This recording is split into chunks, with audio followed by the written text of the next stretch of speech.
എല്ലാ വ്യൂസിനും മൈ സ്കൂട്ടറുകളുടെ ഏറ്റവും പുതിയ വീഡിയോയിലേക്ക് സ്വാഗതം. ഇന്നത്തെ വീഡിയോയിൽ ഒരു കമ്പാരിസൺ ആണോ 2024 മോഡൽ ഇറങ്ങിയ പുതിയ ഫേസ് ചേഞ്ച് വന്നേക്കുന്ന NS200 നമ്മുടെ കറൻറ്റ്ലി 2023-24 ഓടിക്കൊണ്ടിരിക്കുന്ന പഴയ ഫേസ് ചേഞ്ചുള്ള ഫേസുള്ള NS200ൻ്റെയും മെയിൻ ഡിഫറൻസ് എന്തൊക്കെയാണെന്നാണ് ഞാനിന്ന് പറഞ്ഞുതരാൻ പോകുന്നത്. അപ്പോൾ വീഡിയോ അവസാനം വരെ സ്കിപ്പ് ചെയ്യാതെ എന്തായാലും കാണണം. കാരണം വില ഭാഗത്തിൽ ഏകദേശം ഒരു 10,000 രൂപ എടുത്തിട്ട് രണ്ട് വണ്ടി നമ്മൾ വ്യത്യാസം പറഞ്ഞത്. അപ്പോൾ നിങ്ങൾ 10,000 രൂപ നിങ്ങൾ കൂടുതൽ മുടക്കുമ്പോൾ എന്തൊക്കെ അഡീഷണൽ ആയിട്ട് നമുക്ക് കിട്ടണമെന്നുള്ള കാര്യം ഞാൻ വ്യക്തമായിട്ട് പറഞ്ഞുതരാം. പിന്നെ അതുകൂടാതെ നമ്മുടെ ചാനലിൽ ആദ്യമായിട്ട് വീഡിയോ കാണുന്ന എല്ലാവരും മറക്കാതെ ഇപ്പോൾ തന്നെ ആ താഴെ കാണുന്ന സബ്സ്ക്രൈബ് ബട്ടൺ ഒന്ന് പ്രസ് ചെയ്തേക്ക്.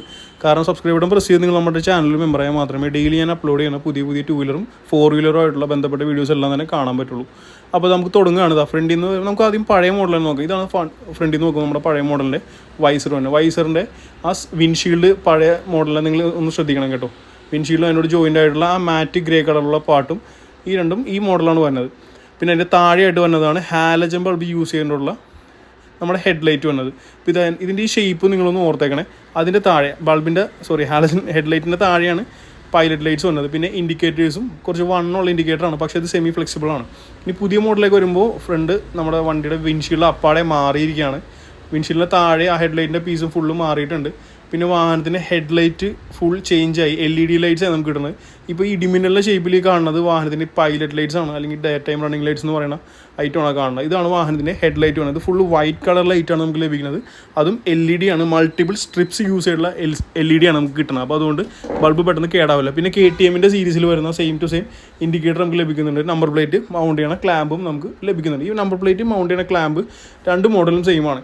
ഇനി പുതിയ വണ്ടിയുടെ മഡ് ഗാർഡ് ഒന്ന് പരിശോധിക്കാം. മഡ് ഗാർഡിൻ്റെ ഫ്രണ്ട് കാർബൺ ഫൈബറിൻ്റെ ഒരു ഫിനിഷിംഗ് സ്റ്റിക്കർ വരുന്നുണ്ട്. ABSൻ്റെ ബാഡ്ജിങ് റിയർ സൈഡിലും ഒരു മാറ്റ് ഗ്രേ ആണ് വന്നത്. ഈ സെയിം മഡ് ഗാർഡ് തന്നെയാണ് നമുക്ക് ഇതിന് മുന്നത്തെ മോഡലിലും കിട്ടിയേക്കണത്. മഡ് ഗാർഡിന് യാതൊരു മാറ്റമില്ല. ഈ സെയിം മഡ് ഗാർഡ് തന്നെ നമുക്ക് പഴയതിനും കിട്ടുന്നുണ്ട്. ഇനി ഫ്രണ്ട് വാഹനത്തിൻ്റെ നമുക്ക് ഡിസ്ക് ബ്രേക്ക് ഒന്ന് നോക്കാം. ഡിസ്ക് ബ്രേക്ക് സെയിം ആണ് കേട്ടോ.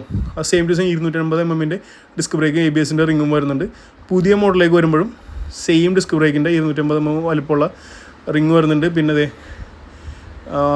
സെയിം ടു സെയിം കാലിപ്പർ തന്നെയാണ് യൂസ് ചെയ്തിരിക്കുന്നത്. ABSൻ്റെ റിങ് എല്ലാം തന്നെ സെയിം ടു സെയിം ആണ്. ഡ്യുവൽ പിസ്റ്റൺ കാലിപ്പറാണ് രണ്ട് മോഡലും വന്നേക്കണം. പിന്നെ എടുത്ത് പറഞ്ഞാൽ മറ്റൊരു കാര്യം വെച്ചാൽ വാഹനത്തിൻ്റെ ടയറാണ്. ടയർ സൈസ് കണ്ടല്ല, 180/18 ടയർ സൈസ് വന്നത്. പുതിയ വണ്ടിക്കും same to same tyre size തന്നെയാണ് നമുക്ക് കിട്ടുന്നത്. പിന്നെ മറ്റൊരു അട്രാക്ഷൻ എന്ന് പറഞ്ഞാൽ ഈ വാഹനത്തിൻ്റെ ഫ്യൂവൽ ടാങ്കാണ്. ഫ്യൂവൽ ടാങ്കിൻ്റെ ഷേപ്പ് സെയിം ആണ്. രണ്ട് വണ്ടിയുടെയും ഫ്യൂവൽ ടാങ്കിൻ്റെ ഷേപ്പ് സെയിം ടു സെയിം ആണ്. പിന്നെ front shock up upside down UST ഫോക്കുകളാണ് നമുക്ക് ലഭിക്കുന്നത്. അതിപ്പോൾ പഴയ വണ്ടി എടുത്താലും പുതിയ വണ്ടി എടുത്താലും സെയിം ടു സെയിം ആണ്. എൻഡ്യൂറൻസ് എന്ന് പറഞ്ഞ ബ്രാൻഡാണ് ഇവർക്ക് ഇത് സപ്ലൈ ചെയ്യണം. അപ്പോൾ same to same front upside down fork നമുക്ക് ലഭിക്കുന്നുണ്ട്. പിന്നെ നമ്മൾ പറഞ്ഞത് ഫ്യൂവൽ ടാങ്ക് ഉണ്ട്. ഫ്യൂവൽ ടാങ്ക് രണ്ടിൻ്റെ ഷേപ്പും കപ്പാസിറ്റിയും സെയിം ആണ്. പക്ഷേ പുതിയ ഫേസ് ചേഞ്ച് വന്നപ്പോൾ നമുക്ക് അഡീഷണൽ ആയിട്ട് കുറച്ച് ബോഡി ഗ്രാഫിക്സ് കിട്ടുന്നുണ്ട്. ബോഡി ഗ്രാഫിക്സ് മാറി, കാരണം പുതിയ വണ്ടിയായിട്ട് കാണിക്കാനായിട്ട്. ടാങ്കിൻ്റെ പാഡ് വരുന്നത് ചേഞ്ച് ആയിട്ടുണ്ട്. പഴയ മോഡലിൻ്റെ ടാങ്ക് പാഡ് കുറച്ച് ചെറിയ ടാങ്ക് പാഡാണ് നമുക്ക് കിട്ടുന്നത്. പിന്നെ പഴയ മോഡലിൻ്റെ ഗ്രാഫിക്സ് നമുക്ക് എല്ലാവർക്കും അറിയാമല്ലോ. ആ പഴയ സെയിം ടു സെയിം ആ ക്ലാസിക് ആയിട്ട് NS200 വരുന്ന സെയിം ടു സെയിം ഗ്രാഫിക്സ് ആണ് പറഞ്ഞത്. Fuel lid, opener, tank lock എല്ലാം തന്നെ സെയിം ടു സെയിം ആണ്. ഇനി നമുക്ക് സീറ്റ് ഒന്ന് പരിശോധിക്കണം കേട്ടോ. അതിന് മുമ്പ് ഞാൻ സ്വിച്ചസ് ഒന്ന് പരിചയപ്പെടുത്തരാം. സ്വിച്ചസ് ഇപ്പോൾ ഇടത്തെ സൈഡിൽ ഗ്രിപ്പ് സെയിം ആണ് രണ്ട് വണ്ടിക്കും. പിന്നെ ഇടത്തെ സൈഡിൽ പഴയ മോഡലാകുമ്പോൾ പാസ് സ്വിച്ച് വരും, ഡിം ബ്രൈറ്റ് വരും, ഇൻഡിക്കേറ്റർ, ഹോൺ വരുന്നുണ്ട്. Same to same clip on ഹാൻഡിലാണ് രണ്ട് വണ്ടിക്കും കിട്ടുന്നത് കേട്ടോ. മീറ്റർ നിങ്ങൾക്കറിയാമല്ലോ, സെമി ഡിജിറ്റലായിട്ടുള്ള മീറ്ററാണ് കിട്ടുന്നത്. അതിൽ LED indications, neutral light, headlight, പിന്നെ എഞ്ചിൻ മാൽ ഫംഗ്ഷൻ അങ്ങനെയുള്ള സാധനങ്ങളൊക്കെ കാണിക്കുന്നുണ്ട്. രണ്ട് സ്വിച്ചസ് വരുന്നുണ്ട്. പിന്നെ കീ പൾസറിൻ്റെ ബാഡ്ജിങ്ങുള്ള സെയിം ടു സെയിം കീ ആണ് മറ്റു വണ്ടിക്കും കിട്ടുന്നത്. പിന്നെ ഹാൻഡിലൊന്ന് ശ്രദ്ധിച്ചോ. ഇത് പിന്നെ വലത്തെ സൈഡിലാണെങ്കിൽ എഞ്ചിൻ കിൽ സ്വിച്ചും സെൽഫിൻ്റെ സ്വിച്ചും മാത്രം വരുന്നുള്ളൂ. Handle clip on handle same to same clip on handle തന്നെയാണ് നമുക്ക് ഇപ്പുറത്തേക്ക് വരുമ്പോൾ പുതിയ വണ്ടിയിലും കിട്ടണം കേട്ടോ. സെയിം ടു സെയിം ഹാൻഡിലാണ്. പിന്നെ എടുത്ത് പറഞ്ഞാൽ വെച്ചാൽ മീറ്റർ മാറിയിട്ടുണ്ട്, ഫുൾ ഡിജിറ്റൽ മീറ്ററാണ്. സ്വിച്ചസ് മാറിയിട്ടുണ്ട്. ഗ്രിപ്പ് സെയിം ആണ്, ബാർ എൻഡും സെയിം ആണ്, പക്ഷേ സ്വിച്ചസ് അപ്പാടെ മാറി. ഡിം ബ്രൈറ്റ്, പാസ് അടക്കമുള്ള ഡിം ബ്രൈറ്റും പോട്ടെ, മൾട്ടിപ്പിൾ ഫംഗ്ഷൻ വരുന്ന സ്വിച്ചാണ്. പിന്നെ ഈ എന്നും പറഞ്ഞൊരു അഡീഷണൽ സ്വിച്ച് വരും. അത് നമ്മുടെ ഡിജിറ്റൽ മീറ്റർ ടോഗിൾ ചെയ്യാനായിട്ടുള്ളതാണ്. അതിന് താഴെ ഇൻഡിക്കേറ്റർ വരും, ഹോണിൻ്റെ സ്വിച്ച് വരും. ഇത് ഫുൾ ഡിജിറ്റൽ മീറ്ററാണ്. അതായത് വാഹനത്തിൻ്റെ പഴയ മോഡലിൽ സെമി ഡിജിറ്റൽ ആയപ്പോൾ ഇത് ഫുൾ ഡിജിറ്റലാണ് വരുന്നത്. നാവിഗേഷൻ അടക്കമുള്ള ഫുൾ സപ്പോർട്ട് കാണിക്കുന്നുണ്ട്. ഇടത്തെ സൈഡിൽ engine kill switch, headlight on switch, self start switch വരുന്നുണ്ട്. മീറ്ററിനെ കുറിച്ച് പറയുകയാണെങ്കിൽ കുറച്ച് നോട്ടിഫിക്കേഷൻസ് വരും. നമ്മൾ ബ്ലൂടൂത്ത് ആയിട്ട് വണ്ടി പെയർ ചെയ്തിട്ടുണ്ടെങ്കിൽ കോൾ, SMS, നാവിഗേഷൻ്റെ എല്ലാം നോട്ടിഫിക്കേഷൻ കാണിക്കുന്നുണ്ട്. പിന്നെ രണ്ട് സ്വിച്ചസാണ്, മോഡ് സ്വിച്ചും സെലക്ട് സ്വിച്ചാണ്. മോഡ് സ്വിച്ച് ഒക്കെ ആണെങ്കിൽ 2 ട്രിപ്പ് മീറ്റർ ഉണ്ട്. ട്രിപ്പ് മീറ്ററിൽ ആവറേജ് ഫ്യൂൽ എഫിഷ്യൻസി ലാസ്റ്റ് വണ്ടി ഓടിച്ചുകൊണ്ട് എത്ര മൈലേജ് കിട്ടിയെന്ന് കാണിക്കുന്നുണ്ട്, പിന്നെ ഉള്ള ഫ്യൂൽ വെച്ചിട്ട് എത്ര കിലോമീറ്റർ ഓടുന്നു കാണിക്കും, ഡിസ്റ്റൻസ് വേണ്ടി അങ്ങനെ ഒരുപാട് പരിപാടികൾ കാണിക്കുന്നുണ്ട്. ഇതിൻ്റെ ഡീറ്റെയിൽഡ് വീഡിയോ ഞാൻ ഓൾറെഡി സിംഗിൾ നമ്മുടെ ഈ പുതിയ മോഡൽ 220 ഡീറ്റെയിൽഡ് വീഡിയോ ഞാൻ ഓൾറെഡി നമ്മുടെ ചാനലിൽ ഇട്ടിട്ടുണ്ട്. അപ്പോൾ ഒന്ന് സെർച്ച് ചെയ്ത് കഴിഞ്ഞാൽ നിങ്ങൾക്ക് കിട്ടും അത് സംഗതി.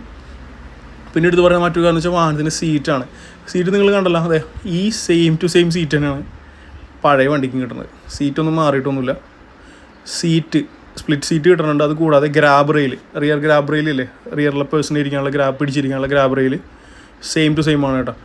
എൻജിനും സെയിം ടു സെയിം എൻജിൻ തന്നെയാണ് വന്നത്, വേറെ മാറ്റങ്ങളൊന്നുമില്ല. അതിൻ്റെ പവർ, ടോർക്ക്, മൈലേജ് കാര്യങ്ങളെല്ലാം തന്നെ ഞാൻ ഫുൾ കഥ പറഞ്ഞിട്ടുള്ള വീഡിയോ, നമ്മുടെ ഫുൾ ഡീറ്റെയിൽഡ് വീഡിയോ NS200 നമ്മുടെ കയ്യിൽ ഓൾറെഡി ഇട്ടിട്ടുണ്ട്. മലയാളത്തിൽ ആദ്യമായിട്ട് ഞാനാണ് വീഡിയോ ചെയ്തേക്കണം. പഴയ വണ്ടിയുടെയും സെയിം ടു സെയിം എഞ്ചിനാണ്. എഞ്ചിൻ കൗള്, അതായത് എഞ്ചിൻ്റെ ഗാർഡ് എന്നൊക്കെ പറയൂലേ, ആ സാധനം സെയിം ടു സെയിം ആണ് കിട്ടുന്നത്. പക്ഷേ പുതിയ മോഡലായപ്പോൾ ഒരു കുറച്ച് ഫേസ് ചേഞ്ച്, സ്റ്റിക്കർ കുറച്ച് മാറിയിട്ടുണ്ട്. ചെയിൻ പോക്കറ്റ്, സാരി ഗാർഡ് എല്ലാം സെയിമാണ്. പിന്നെ ബോഡി ഗ്രാഫിക്സ് എല്ലാം കുറേശ്ശെ അങ്ങോട്ട് ഇങ്ങോട്ട് മാറിയിട്ടുണ്ട്. ഇതാണ് സീറ്റിൻ്റെ അലൈൻമെൻറ്റ് തന്നെ, കണ്ടോ സെയിം സീറ്റ് തന്നെയാണ്. ഒരു ഡിറ്റോ എന്ന് പറഞ്ഞാൽ ഡിറ്റോ, ഈച്ച കോപ്പി സീറ്റ് തന്നെ പറയണം നമുക്ക്. NS200 ബാഡ്ജിങ്ങും രണ്ട് സൈഡിലും വരും. പിന്നെ എടുത്ത് പറഞ്ഞാൽ മറ്റൊരു കാര്യം എന്ന് വെച്ചാൽ വാഹനത്തിൻ്റെ ഇപ്പുറത്തെ ബാക്ക് സൈഡിൽ ടയർ ഹഗ്ഗേഴ്സ്, അതുപോലെ sari guard, chain pocket, chain cover, side stand, main stand, gear shifter, അങ്ങനെയുള്ള സാധനങ്ങളൊക്കെ സെയിമാണ് രണ്ട് വണ്ടിക്കും വരുന്നത്, മാറ്റങ്ങളൊന്നുമില്ല. റിയർ സസ്പെൻഷൻ എല്ലാം തന്നെ പുതിയ വണ്ടിക്കും പഴയ വണ്ടിക്കും സെയിം ടു സെയിം ആണ് നമുക്ക് കിട്ടുന്നത്. റിയർ സൈഡ് ബ്രേക്കിൻ്റെ ഡിസ്ക്, ബ്രേക്കിൻ്റെ കാലിപ്പർ എല്ലാം തന്നെ സെയിമാണ്. Alloy wheel, rear side shock up ഞാൻ ഓൾറെഡി പറഞ്ഞു, അത് 5 പോയിൻ്റ് അഡ്ജസ്റ്റ് ചെയ്യാവുന്നതാണ്. എൻഡ്യൂറൻസിൻ്റെ ഷോക്കപ്പ് തന്നെയാണ് നമുക്ക് കിട്ടുന്നത്, air ഫിൽഡാണ്.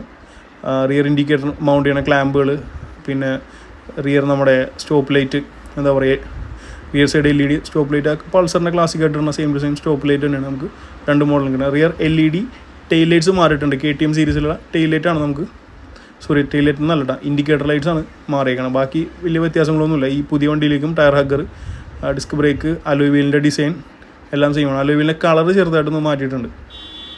Foot rest, rear foot rest ആയാലും ഫ്രണ്ട് ഫുട്ട് റെസ്റ്റ് ആയാലും ബ്രേക്ക് ലിവർ എല്ലാം സെയിം ടു സെയിം ആണ്, വേറെ മാറ്റങ്ങളൊന്നുമില്ല. പിന്നെ ഫ്രെയിമൊക്കെ നിങ്ങൾക്ക് അറിയാമല്ലോ, പെരിൽ ഫ്രെയിം തന്നെയാണ്, സെയിം ടു സെയിം ആണ് യൂസ് ചെയ്യുന്നത്. അപ്പോൾ ഇതൊക്കെയാണ് മെയിനായിട്ടുള്ള വണ്ടികളുടെ മാറ്റങ്ങൾ തന്നെ. മെയിനായിട്ട് അപ്പിയറൻസുള്ള മാറ്റങ്ങൾ, പിന്നെ ഹെഡ് ലൈറ്റ്, മീറ്റർ, പിന്നെ എന്താ പറയുക, പിന്നെ ബോഡി ഗ്രാഫിക്സ് ഐറ്റംസൊക്കെയാണ് മെയിനായിട്ട് വണ്ടിയിൽ മാറി. ഇൻഡിക്കേറ്റേഴ്സ് ഇതൊക്കെയാണ് മെയിനായിട്ട് ചേഞ്ച് ചെയ്യുന്നത്. അപ്പോൾ ഇപ്പോൾ കറൻ്റ് 194 പഴയ ഷേപ്പിന് വന്നത്. പുതിയ ഷേപ്പിന് ഏകദേശം 2.5 വരും. അപ്പോൾ നമ്മൾ ഏകദേശം ഒരു 11,000 രൂപ അഡീഷണലായിട്ട് സ്പെൻഡ് ചെയ്യുന്നുണ്ട് പുതിയ ഷേപ്പ് എടുക്കാൻ. അപ്പോൾ 11,000 രൂപ ഒരു ടൂ വീലറിനെ സംബന്ധിച്ച് നോക്കുമ്പോൾ കുറച്ച് വലിയ പ്രൈസാണ്. എന്നാൽ തന്നെ നമുക്ക് പുതിയൊരു ഷേപ്പ് കിട്ടുന്നുണ്ട്. അപ്പോൾ പുതിയ ഷേപ്പ് എടുക്കാനായിരിക്കും ഏറ്റവും നല്ല ചോയ്സ്. അപ്പോൾ വീഡിയോ ഇഷ്ടപ്പെട്ടെങ്കിൽ എന്തായാലും ലൈക്ക് ചെയ്യുക, ഷെയർ ചെയ്യുക. നിങ്ങൾ ഈ ടൂ വീലറിനെ കുറിച്ച് അറിയാൻ ഇഷ്ടമുള്ള ആൾക്കാർക്ക് എന്തായാലും നമ്മുടെ ചാനലൊന്ന് സജസ്റ്റ് ചെയ്ത് കൊടുത്തേക്കാം. അപ്പോൾ അടുത്ത വീഡിയോയിൽ നേരിട്ട് കാണാം. Thank you for watching. Bye bye.